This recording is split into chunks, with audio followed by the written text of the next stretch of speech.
আমরা মা বাবারা তো সন্তানদের মঙ্গল কামনা সবসময় চাই। তবে আজকে ছিল নীলষষ্ঠী, ব্রত রেখেছি। মা, বোন আর বড় মেয়েকে নিয়ে চললাম গঙ্গার ঘাটে। সকালে উঠে কাজকর্ম সমস্ত সেরে রান্নাবান্না করে নিয়েছি, কারণ আমি তো উপোস রয়েছি, ঘরের লোকরা তো খাওয়া দাওয়া করবে, তো ওদের রান্নাবান্না করে একটা টোটো বুক করে নিলাম, নিয়ে চলে গেলাম গঙ্গার ঘাটে স্নান করতে।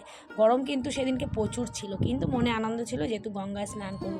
আজকে গঙ্গা স্নানটাও কিন্তু খুব সুন্দর করে আমরা করেছি। আমাদের বাড়ির থেকে গঙ্গার ঘাট খুব একটা দূর না, একদমই কাছে বললেই চলে।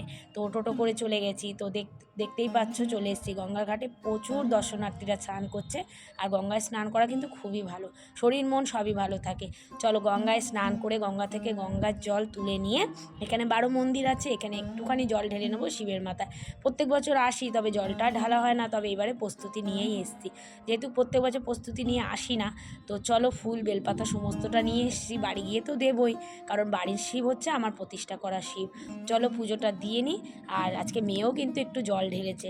আর সকলের সন্তানের মঙ্গল কামনা, আমার সন্তানদের মঙ্গল কামনা চেয়েই আজকে আমি পুজোটা দিলাম। প্রত্যেক দিনই ওদের কাছে, মানে সন্তানরা আমাদের কাছে কিন্তু খুবই স্পেশাল। সব বাবা মার কাছে দেখবে, সন্তানরা যতই বড় হয়ে যাক, বাবা মার কাছে কিন্তু সব সময় তারা সেই ছোট্ট ছেলে আর ছোট্ট মেয়ে থাকে। নন্দী মহারাজকে একটু জল ঢেলে নিলাম। আর আমার বোনের ছেলেটা যেহেতু খুব দুষ্টু না, ওর খুব চিন্তা সন্তানকে নিয়ে। তো যেই বাচ্চা দুষ্টু হয় না, মায়ের খুব চিন্তা হয়, মায়ের থেকে বড় চিন্তা আর কারোর হয় না। মেয়েও একটু জল ঢেলে নিল, ওর তো আর সন্তান নেই, তবে বললো মা আমি একটু জল ঢালবো। আমি চলো ঢেলে নাও, মন যেটা চেয়েছে সেটাই করো। বাড়ি চলে এসেছি, চলে এসে একটু শাড়ি পরে নিয়েছি, পুজো বলে কথা। চলো আমি আমার ঘরের শিবকে পুজো দিয়ে নিলাম নীলষষ্ঠীর ব্রত কথা রেখে।